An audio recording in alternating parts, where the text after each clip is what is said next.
What's going on, family? This is Pastor Quincy here at Carmel Friendship Church, and we wanted to do something special this holiday season. As many of you all know, the holiday season is a fun, festive time of the year. Thanksgiving, Christmas, obviously, but also we know that this can be a difficult time of the year. For those of us who have lost loved ones, we're dealing with loss. And so what we wanted to do, we just want to take time out this morning on Christmas Day and just share with you those who have experienced certain loss in their lives this holiday season, and just hopefully be an encouragement to you as we have with us here this morning. We got Sister Michelle Scott, Sister Michelle Jones, and Brother Alexander. And so this will be a discussion, conversation between all of us, and everybody will be able to share certain things with you all. And hopefully, if this blesses you, or if you know someone else who is dealing with the loss, you could possibly even tag them in this video or send this video to them and just share it on Facebook and or YouTube. And so we're going to go ahead and jump right in. I'll let everybody kind of introduce themselves, and I'll start with you, Sister Michelle. Actually, we got two Sister Michelles up here.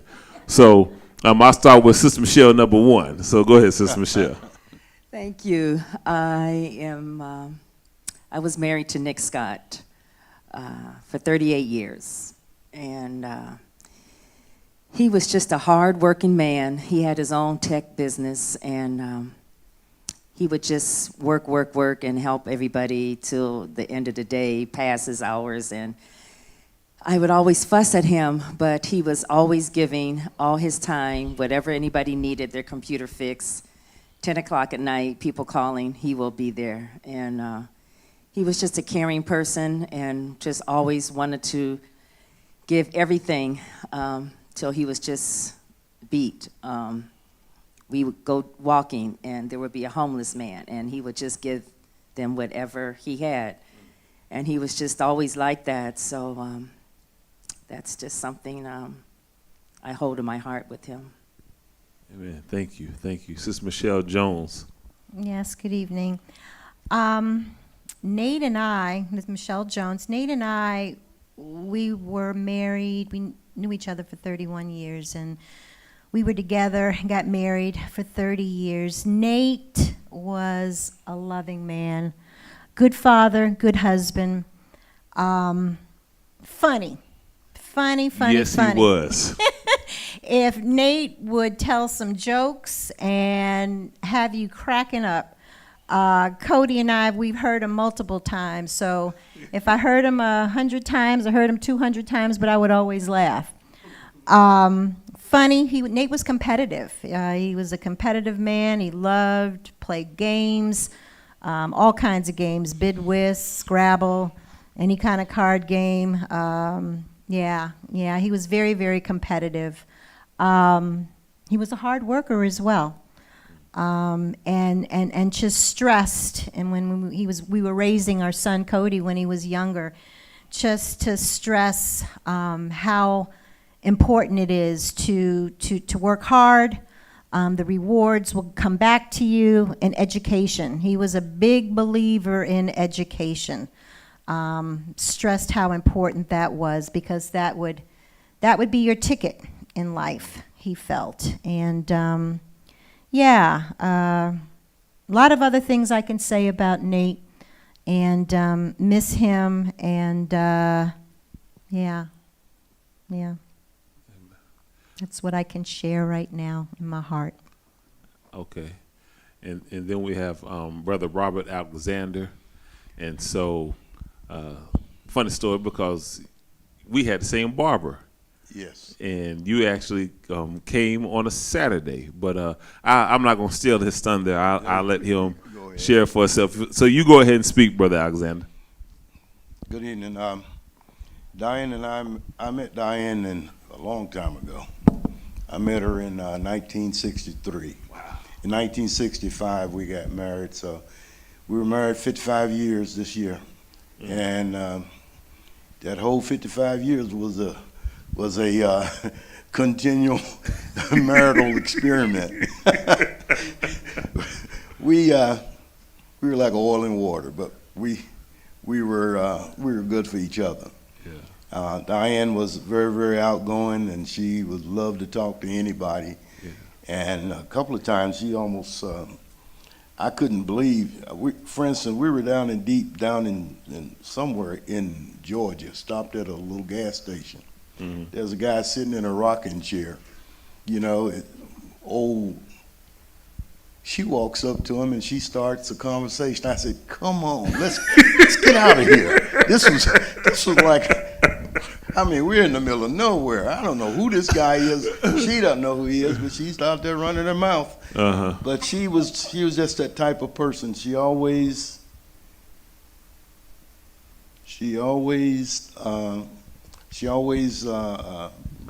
was outgoing. She was very, very. I forgot to say she was very religious. Yes. She was was spiritual, and she studied the Bible every day. Mm. She wrote down what she thought, her interpretation of whatever it was that she had read, and she actually tried her best to live what she read, and she was very giving. As a matter of fact, if she came to church and somebody saw something that she had on Mm-hmm.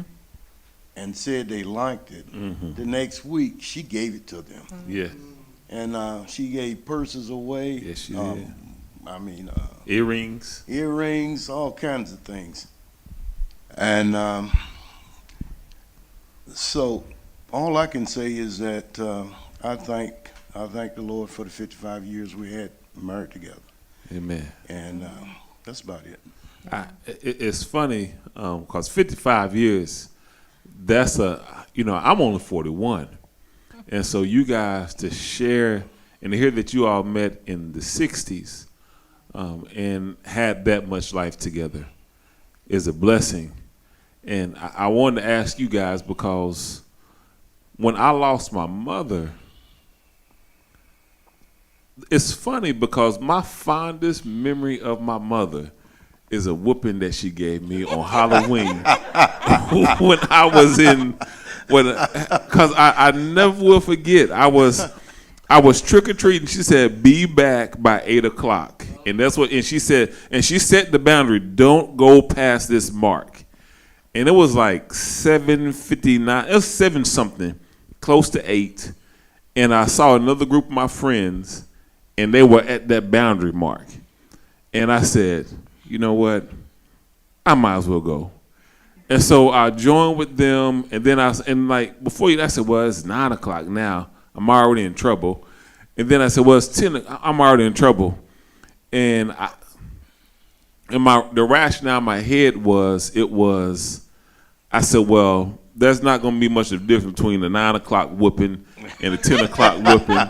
And then my mom picked me up after midnight, miles away from the house. I know that night I probably went at least, it was a lot. I went through every neighborhood within like a 12-mile stretch, it seemed like, or something. And I learned that night that there is a difference between an 8:00 whooping and a 12:00 whooping. And it's funny because when someone is gone, what you remember the most. And even as an adult, when I was older, I used to laugh with her. I said, "Mom, you remember the time you whipped me?"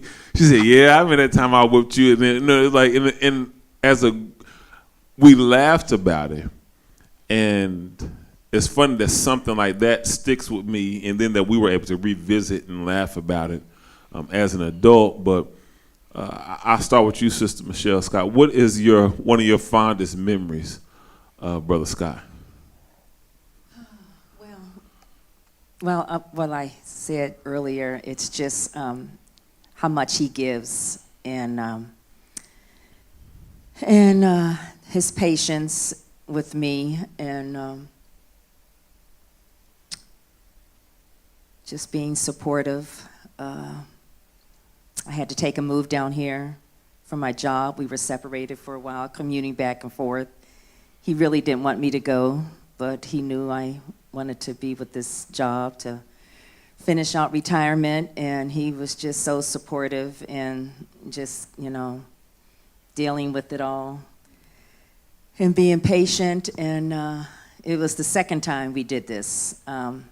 We commuted back and forth with another job in Baltimore. And who wants to be separated, in the marriage? A lot of marriage doesn't really, can handle that. But our love together and our trust and just being supportive, it worked out. And just by him, being there, supporting me, I just remember all that. I can be spoiled sometime, and he can just fuss at me, but then end up, giving my way. But yeah, it's just how he was just that way. Sister Michelle Jones. Yes. Oh, there's so many fond memories, but just a few come to mind. One is Nate was a big disciplinarian. He only had one child. He was a big disciplinarian. I think it came from military. He was an only child too, but there was, when we were living in Chicago, our next door neighbors had moved in, and they had a son about the same age as Cody. And he was about 6 years old. And Nate was outside working on the lawn, which he loved to do. And the young man, I'll call his name out, Bill, Nate called Bill's name and wanted him to come over. And he said, Bill, and Bill said, what? And that was it. Nate said, come here for a minute. Let me talk to you for a minute. He said, when I address you, or any adult addresses you, That's right. it's, yes, Mr. Jones. You come over and you say, yes, Mr. Jones. And he was the same way with Cody, too. Yeah. It was just like being polite, yes, sir, no, sir. When you're talking to people, look at them, straight in the eye. Yeah, and that went on for several years, but it was always a standing joke in the neighborhood. And as Bill got older, into his teens, and I believe his mother on the memorial mentioned that when Bill was outside and Nate called his name, he said, what? And he was like, wait a minute, come here, who are you talking to? So, and then one other one I want to share, it was before he got sick, last Christmas, we were at Costco. And I wanted something different to decorate outside. And Nate wasn't one to decorate for the holidays. Michelle enjoyed doing it, so I'll let her do her thing. So we were in Costco, and I saw some lighted presents, gifts. I was like, oh, I really like that. I said, Nate, I want that. And he was like, come on, let's just keep walking or whatever. You don't need that. And I kept reminding him, boy, I really liked those presents after we got home, a couple of days. And then I left it alone. And then I went out and I came home, and he called me in the garage. He said, come in the garage, I got something to show you. And I said, what? And there were the presents there. So he picked up the presents. But a fond memory, because Nate was so thoughtful. He was so thoughtful and loving, and gave me just about everything that I asked for. Not everything, but giving, loving man. Those are just the fond memories that I have. Some of them. Yeah. What about you, Brother Alexander? I got a ton of them. But I think most of the time, my fondest memories was whenever Diane would go outside of her comfort zone and try things. When we were in Maryland, she can't sing a lick, okay? She went up to the she went up to the praise team, and she's always jumping up and down in front of them. She said, "Can I join?" They said, "Yeah, come on." She got up there and started singing with them, and her voice actually blended. And things like that, where she would just go outside of herself and try things. And she even when she became a lay minister, she was really, really afraid, and she got up there and she spoke. Amen. And, there's things like that. But I would guess one of my fondest memories was her cooking fried chicken. Cooking. That woman could cook. Yeah, she could cook good. Yeah. Yeah. I guess that's why we married 55 years. You got that right. You wasn't in there starving. And another thing, I used to call her Mop a lot. She's very, very, she keep that house spotless. Yes. And every time I turn around, she's mopping something. And so I nicknamed her Mop a lot. So, things like that. Man, that's awesome. And so, I guess this, what I would like to know, because all of this is, just to kind of give some sort of point of reference, you all have lost very recently. Yes. Very recently. And obviously, this is still, because I don't know if you ever really get over it. I know it's challenging to say the least, because there's some moments I do good and some moments I don't do so well. And I would probably say the biggest challenge for me was that it's like, dang, I buried my mom. And then it's like the world keeps spinning. And that was, even now it just felt like, because the kids still need to eat. They still have stuff that has to go on, It's like and it took that whirlwind of just going through the motions constantly. What advice would you give someone to say or not to say to someone who is dealing with loss, or what are some of the, because I think that we mean well at times, but sometimes we can say the dumbest things at the absolute worst moments, and I don't think anybody means to do so. But what would you say is the right thing to say or not to say, based on what you've experienced or what you would offer to someone in situations like these? And I will let anybody that wants to speak to that can speak to that.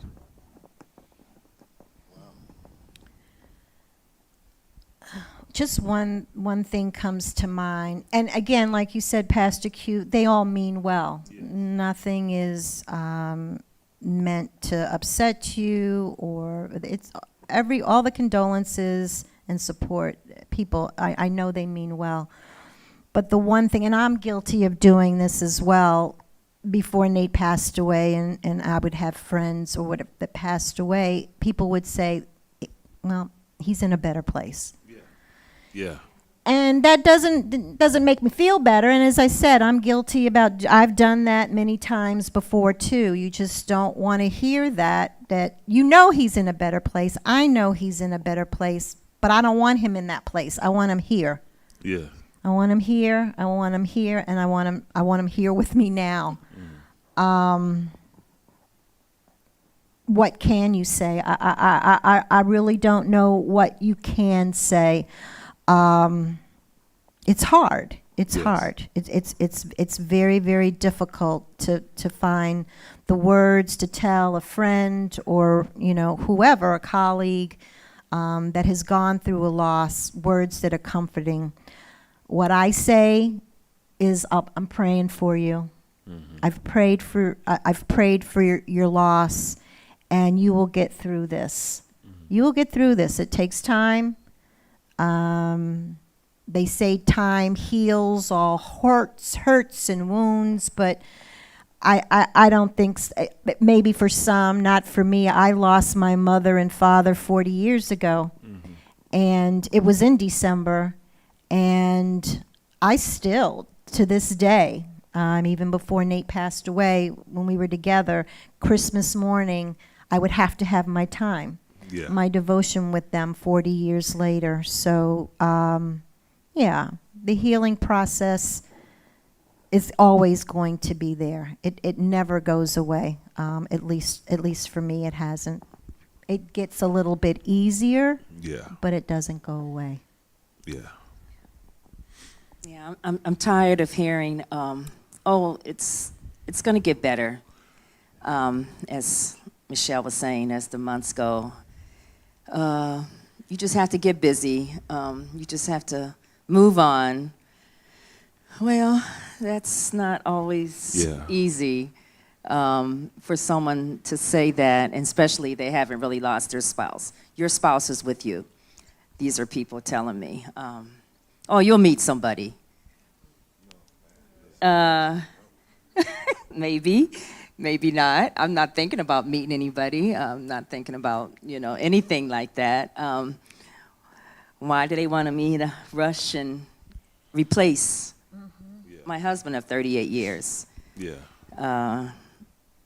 And like Michelle said, I just think they don't think, before they say something. Yeah. And my children, I keep telling them I'm alone. You're not alone. You have us. Can I say something to that real quick? Just let me say something to that real quick, because we were having a conversation with someone, my wife was, and they had a grown child. And the mother said to the child, Mr. So-and-so can do things for me that you can't, baby. And so it was like, there's a difference. There's a difference. Yeah, there is a difference. And I tell them, I says, I understand you lost your father, but I lost my husband, and it's just, not the same. And but I know God will get me through all this, and that's the only thing that's been getting me through, is the grace of God, just to know that He is my strength to get through the coming months, years. Thank you. Brother Alexander, did you want to share anything to that point? Well, in my case, my wife it's been less than a month. Yeah. And I don't know where I'm at with this. Yeah. People, I get a lot of calls. I've gotten a lot of cards. A lot of people call me, and I don't know what to think right now about something like that. I appreciate the calls. I appreciate everything that people have said to me and may have done for us as a family. So I'm not at the point now where it's tedious. I would imagine that over the months, if you keep hearing the same thing, as these ladies said, it might get a little old. It might get trite. You might not want to hear it anymore. But right now, it's been less than a month. So as far as anything anybody's saying to me right now is appreciated. Yeah. Because I am lonesome, it is at this point. Yeah. Yeah. And so what have you done, and anyone feel free to speak up, to help you like heal or to cope or to, and I forgot which one of you said, I don't know about that whole time heals all wounds, and it just, with such a big gap or hole, something that you are used to being there is gone now. So what are some of the things that has helped you or you're putting in place to kind of cope or make it through, and especially in, so what have you put in place? Go ahead, Brother Alexander. Like I said, this hadn't been but maybe 3 weeks since my wife passed, but I found out after the first week I told these ladies the same thing. After the first week, I was laying around, and I said, I've got to get up. I've got to get up in the morning, and I've got to shave and take a good shower, put on some clean clothes, because otherwise I'd be, just moping around the house. So Yeah. once I started doing that, I could organize my day a little better. Which I think that best thing to do is get up and get moving. Yeah. Don't lay around, because if you do, I find myself feeling sorry for myself. Yeah. And so I think that one of the main things that a person could do is, like I was reading, like I said, do like David when he lost his son. Get up, clean yourself up, go about your business, try to make your day, find something to do that will keep you busy. Yeah. And be thankful. Yeah. As far as I'm concerned, be thankful for what you have. Be thankful for what you lived through. Be thankful for all those years. And if you think about other people that, they got married and the marriages fell apart, or they had all kinds of tragedies in their life. Yeah. When you think back, I think I've been fortunate. Hey. So I think I'm blessed. Yeah. It might be crazy to say that Yeah. with my wife dying, but that's what I feel. Yeah. Amen. Anybody else want to share? Well, it's the routine, getting up and doing something productive. You're always going to have that memory, and going through the house, just the way he kind of shuffled around in his slippers, just thinking about all that. I kind of changed my bedroom around, painted the inside of the house. I was just trying to make things a little fresh, just trying to do, things that I haven't been doing, been putting off, things that we talked about doing, getting things done around the house. With this COVID, I think we have been double whammy, with losing someone, and then with this COVID and not getting out to do more and see more people, and that's been hard on me, just not, getting out and doing more. Yes, it's been almost 4 months. Next week it'll be 4 months since Nate passed away.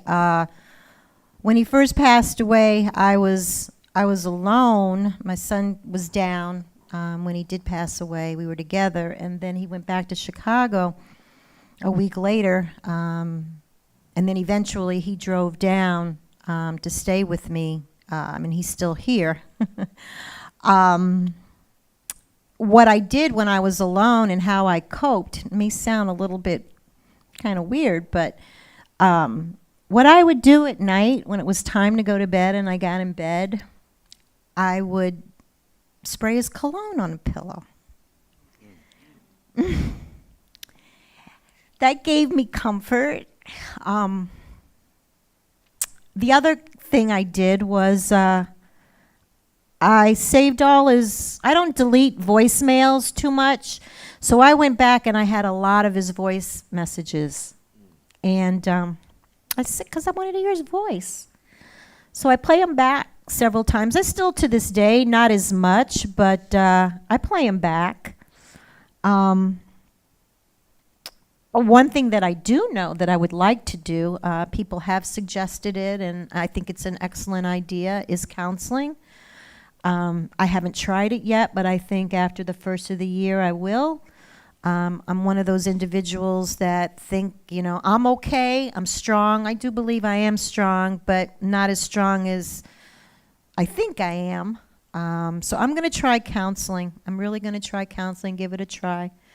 And then the last thing I want to mention, if you ever have, and I'm sure everyone does, even if it's a handful, I have 3 people that I know that I could pick up the phone and I can call them in the middle of the night. I can call them 1, 2, 3 o'clock in the morning, and I did when Nate was sick. And just to have good friends that you can talk to, and they don't have to say anything, they can just listen to you, but be there and be available for you when you need to talk with someone. That has really helped me. And that kind of goes to, I guess, the next point of counseling. And so you're saying that you're going to, at the top of the year. Yeah, I'm going to give it a try. I'm going to give it a try.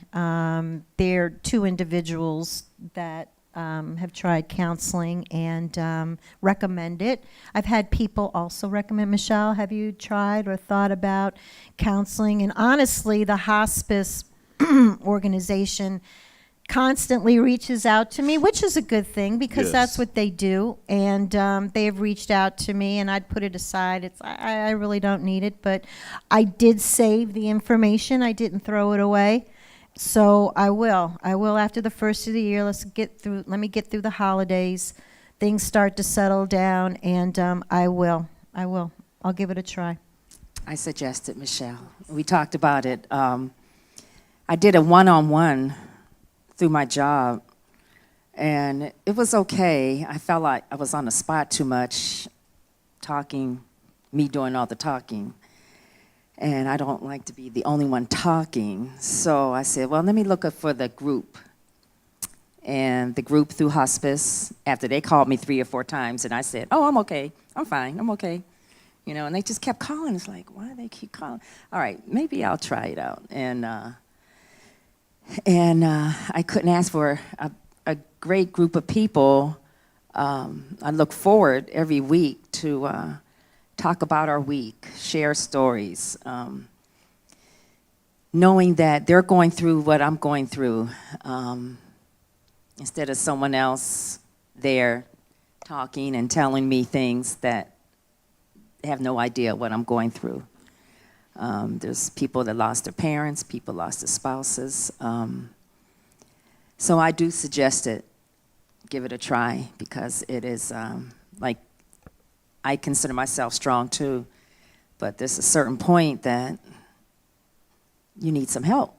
And a lot of us, therapy, want to say, I think my children need it too. And they just, oh, I'm okay. Yeah, okay, well, sounds like you might need some therapy. Another good thing I'd like to suggest is a journal. I used to wake up every night, 3 o'clock in the morning. I couldn't sleep the first few months. I had a lot of anger, so I just started writing things down and just expressing, like letters to him, and expressing my thoughts. So my daughter does journal in the book in her phone, but I said sometimes writing it down is a little bit different. So a journal's good too. Yeah. Well, as far as I don't know where I'm going at this point, but I have 3 good friends. We've been friends for 25, 30 years or longer from the military. And every Saturday we Zoom call each other. We used to do it on Sunday afternoons, but with football going on, we switched it to Saturday. But these are 3 guys that we talk about everything. That's good. One of the fellows lost his wife about 9 years ago. And so he knows what I'm going through. But the other 2 guys, we're old friends. We talk about everything. So if something is bothering me, I can tell them and get it off my chest, or whatever comes up. We might talk about football. We might talk about anything. Yeah. But when it comes down to the nitty-gritty, when I really got something on my mind that's bothered me, I can go to these 3 guys and we can talk it out. Even I remember when I decided to move down here to Florida, They said I was crazy. Man, what are you going to leave this nice house you're in for? But we talked, we just discuss all kinds of things. So that's a form of, I guess, therapy for me and counseling. But let's see how it goes. If I need counseling, I'll get it. Yeah. I've already experienced counseling through VA because I have PTSD, and so I've gone through all kinds of whole health healing and stuff, and I'm in Tai Chi now, and that in itself is therapeutic. Yeah. So right now I think I'm okay, but Yeah. I don't know. Maybe later I might need counseling. You're blessed to have those friends. Yeah. Oh yeah. A lot of people don't have a lot of friends. When you get to our age, sometimes the friends, sometimes they're disappearing or, they're gone, and you're blessed, and, that is good therapy to have those friends. I've got 2-3 good friends here also, but those three, we've gone through a lot of stuff together over the years in the military, and after after the services, and we played golf for years together, and it was just like 3 brothers to me. And Amen. And I think everybody, and I always say this to everybody, I'm a horrible counselor. And so it's like, I'm like you, Brother Alexander. I believe there's nothing better than a good friend. yes. And I don't know why, having friendships formed in the church is probably one of the things that made it the most attractive to me, to be a part of a place where you can have that, and then just having those relationships makes life so much more bearable.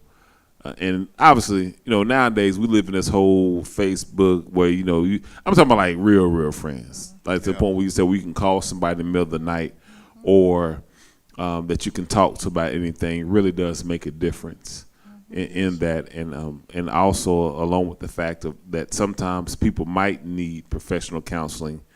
And I realize that is a skill set that some people just naturally have it, and then some people go and they are trained and taught in the ways of it. And so I think those are beneficial things to have. But I wanted to ask, what is something that God has that you have learned through this? And I guess I say this from the standpoint of, I'm from the vein that I've talked to people who say they feel guilty about being mad at God. And I'm thinking, well, I think he can handle it when we are upset with him about certain things, or we are. And I look at it from the standpoint of, if me as a misfiring earthly father can handle my kids being upset with me and still love them through teenage years, now the young adult years, and then I got one here who's a preteen. And so, if I could love my kids through that, I've had those moments where I've had those conversations with God where I was upset with him. And made on the other side of it, but what's something that God has or is you're learning or he's doing in you in this particular season right now?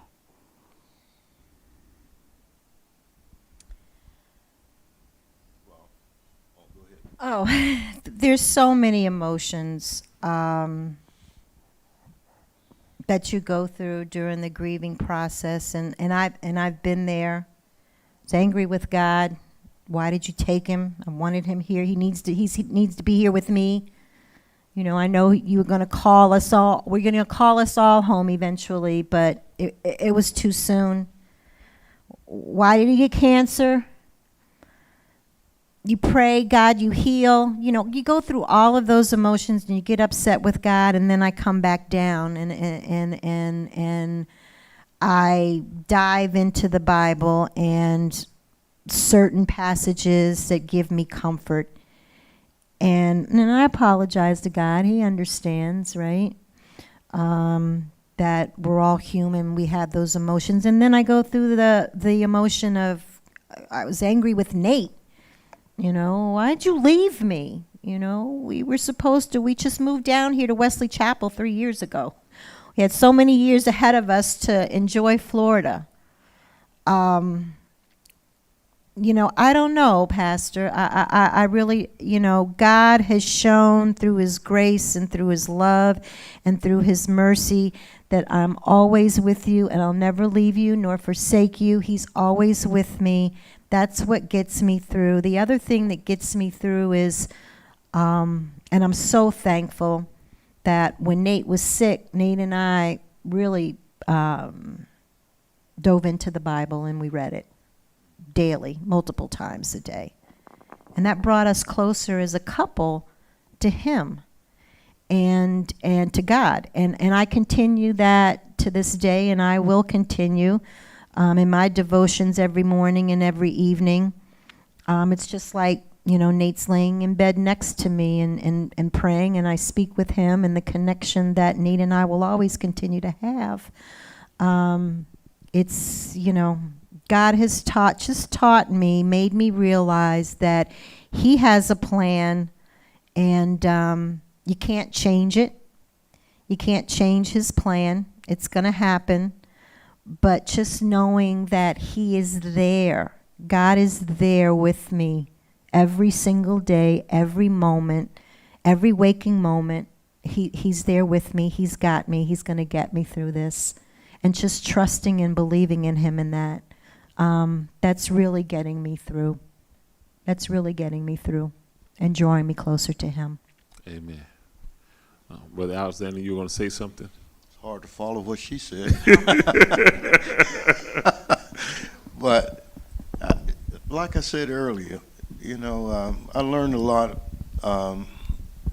this past few weeks about how deep is my faith. And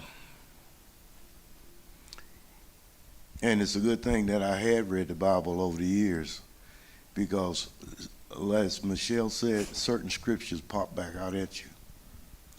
And when you remember those scriptures, remember those things that's been ingrained in you, then you can make it. I mean, it's one time, like she said, when Diane first got sick and I found out that she was about to die, I was angry. And it didn't last long, because with me, if I have a problem or something and I don't get on my knees and pray like that, but I ask God for guidance. And usually I pop up 2, 3 o'clock in the morning with the answer. That's my way of God speaking to me, I guess. But I'll go to sleep and I'll wake up sometime during the night, maybe not that night or whatever, but I'll wake up with the answer, because I ask and I receive. So I'm just thankful for all those years. Amen. Yeah, thankful. Couldn't have done it with the grace of God from the first time he was diagnosed.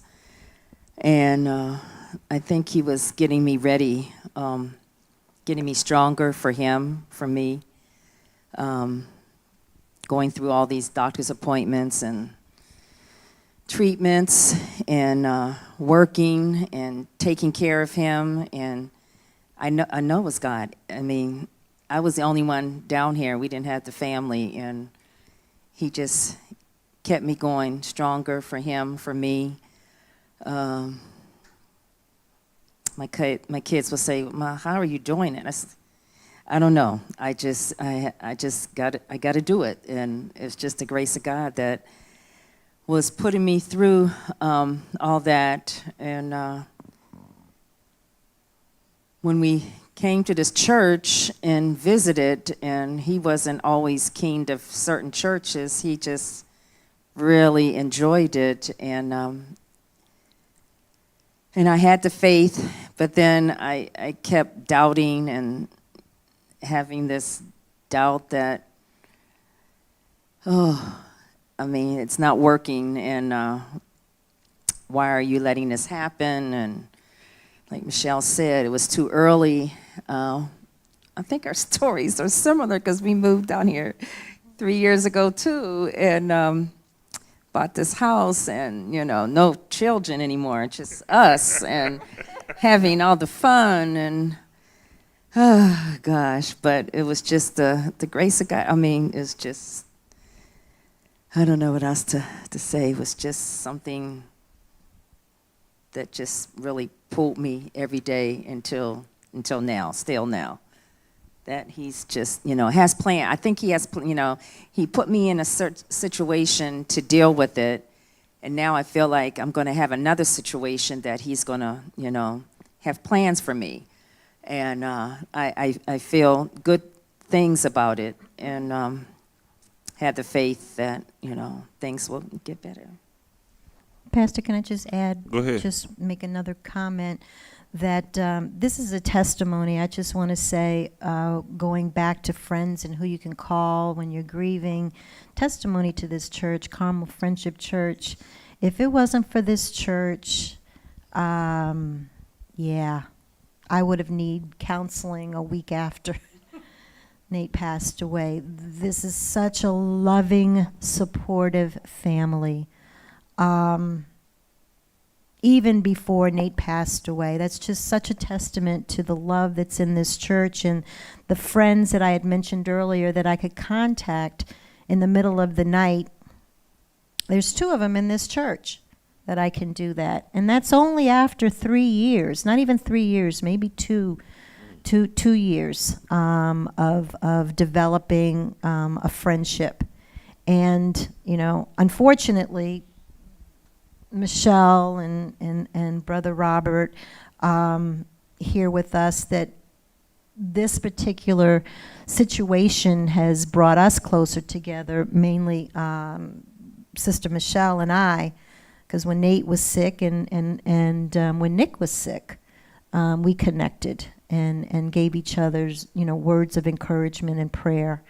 So great testimony to Carmel Friendship Church. So just blessed to be part of this fellowship. And I guess to that, what would you say to someone,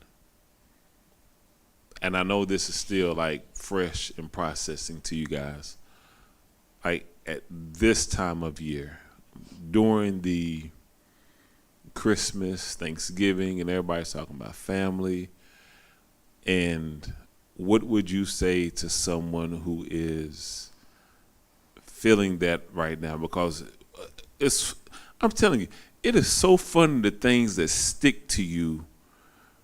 Like, the weirdest things about my mom stick to me. She played these, I thought they were just the worst songs ever. She used to make me dedicate songs to her on the radio. I said, who does that? Back in the day, they used to have the shout outs, and she would always make me call the radio station, and she would say, I want you to dedicate Our Love by Nat Nicole and say it's your mom. And she would call them here. I think the number was like 431-5550, something like that. And she would call and say, here, tell you want to hear Our Love by Nat Nicole, you want to dedicate it to your mama. And I'm thinking like, Mom, and like my friends were like, man, we heard you dedicate another song to your mama. Because nobody did. This was back before iPods and everything, so everybody listened to the same thing all the time. There's only a handful of radio stations. But one of the things that gets me, I think, in all of that is she had a song she used to play all the time. It's fine. She had a song she used to play all the time, and that song was What Do the Lonely Do for Christmas? And that's one of them older songs that was back in the day, and that I just used to absolutely, I like, Mom, why are you playing this? But for the life of me, I can't shake that song out of my head. And I think that's one of the reasons why I wanted to do this, because I thought about it for a second. I said, man, what happens around this time of year? And so just for you all to share any words of encouragement or anything to anyone that is dealing with loss this time of year. And I guess, other than playing that song over and over again, who even sings that song? Did anybody know? No, Natalie Cole sings Our Love. It was a group that sang that song. Yeah, it was a group. I can't remember the name, but maybe the Platters or somebody. So yeah, what do the lonely do for Christmas? But what would you guys suggest to anyone that is dealing with loss this Christmas season, or how has it been particularly challenging for you? I would say, what has been the challenge for you during this time? Well, as you mentioned, Pastor, it's still recent, it's still fresh, it's still new for all of us. Thanksgiving being the start of the holiday season. I'm learning as I go, but one thing I did do is think of something funny, because Nate was a funny guy, and he loved, let me tell you, cranberry sauce. So every holiday, I would make homemade cranberry sauce, and it was good. But I was the only one in the house to eat. Nate's like, "Why are you making all that? All I want is a can of Ocean Spray cranberry." He didn't want that homemade cranberry sauce. He wanted the can of Ocean Spray. I want the gel where you slice it, and so so I did that Thanksgiving. But I made the homemade cranberry sauce for myself. But yeah, I had the can there.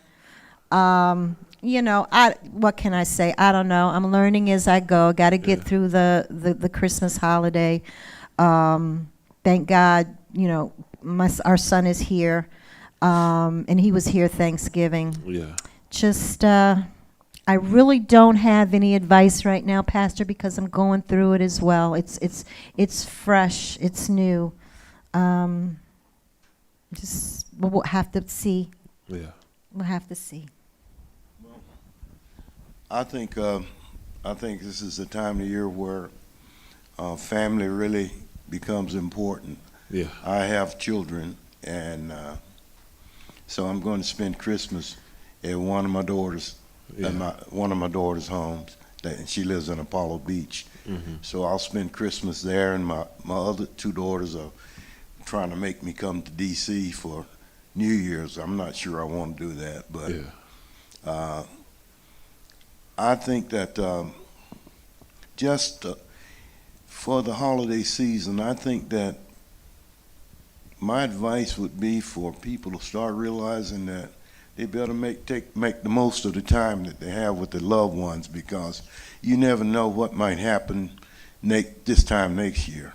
This COVID has made everybody aware that time is not on anybody's side, and life is fragile. So everybody should use this time of the year, Christmas, to not reflect on what kind of present I'm going to get this person, or what am I expecting from somebody, but to really show how much you love each other, and to be more generous towards each other with your time and your emotions. And just, if you love somebody, say it to them. Say I love you. Don't hold back your feelings of love for one another, because you never know. Yeah. Sister Michelle, Scott, you do one. Yeah, it's kind of hard, because everyone expect me to come there in Michigan, and I told them I'm going to do what I want to do, And this is what I tell people.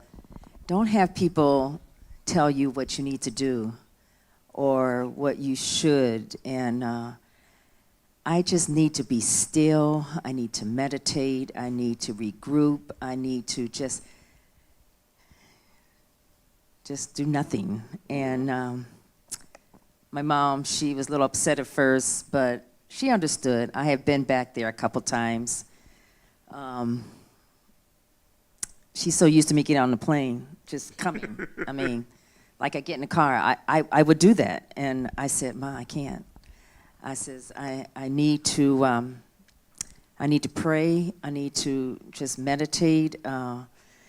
So when two of the children heard that, they're rearranging their schedule and trying to come down here. But I was just planning to be quiet, and that was going to be okay. Mm-hmm. And they're so worried. Oh, you can't do that. I said, yeah, I can. Okay. And like I mentioned before, I have 4 grandchildren here, and I know they'll be popping in and, doing whatever. But they still think that they need to be there. And I told them it's okay, and with this COVID and everything, just, we'll have other Christmas. Mm-hmm. So, and I'm keeping things not traditional. Like for Thanksgiving, I didn't do the turkey and dressing. That's something Nick really liked, but we just had different things, and I'm planning to have different things for Christmas, and just doing different. The traditional is just sometimes, right now, it just makes me sad, and so I'm just thinking of different things to do, and just keep it moving. And I really do want to say thank you all for sharing this. And I know what, I don't know. I don't know what it's like to lose somebody after that many decades. And I think this is one of the things that makes me feel so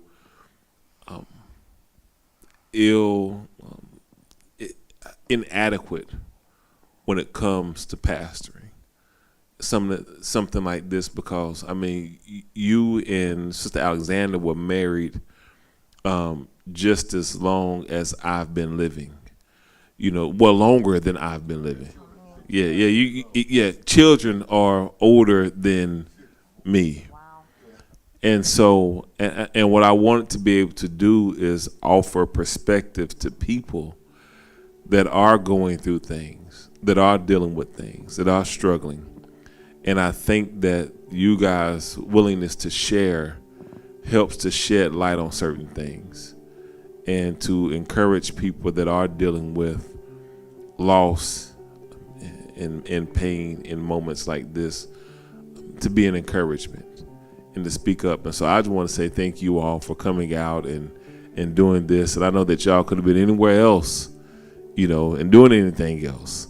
And that I know that this wasn't easy, but I believe that it's going to bless somebody for what you guys shared. And to everybody that tuned in this evening, this morning, want to say thank you for tuning in. And thank you again to Brother Robert Alexander, Sister Michelle Jones, and Sister Michelle Scott for sharing a part of your life with us. And, You're welcome. You're welcome. Yeah, and y'all be blessed.